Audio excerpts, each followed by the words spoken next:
So each of the last 16 quarterbacks who have lost their Super Bowl debut have never returned to the Super Bowl.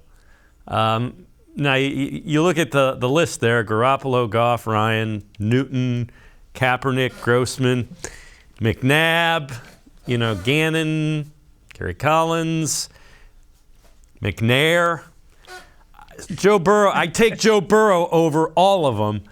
What this just goes to show you is it's really hard to get to the Super Bowl. Dan Marino's another one. Made it early in his career, never got back. So don't assume because Joe Burrow and he's got all those weapons, don't assume he's going back to the Super Bowl every year.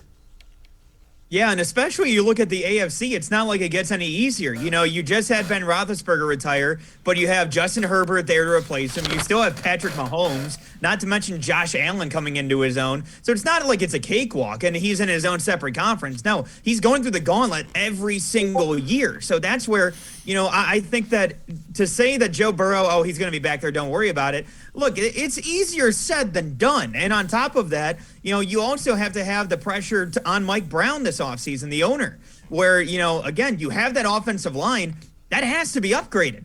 And so at that point, that costs money. This is the team that it was the joke before the season began about having the microphones on a TV stand that they brought up. It's a team that's notorious for not spending money.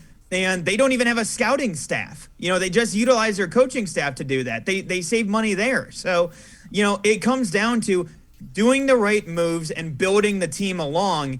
And there's so many different factors that comes into it every single year. It's easier said than done. But, if there's anybody, like you mentioned, anybody on that list, I'm trusting Joe Burrow to overcome that. The guy got sacked 70 times this year, for Christ's sake. Like, come on.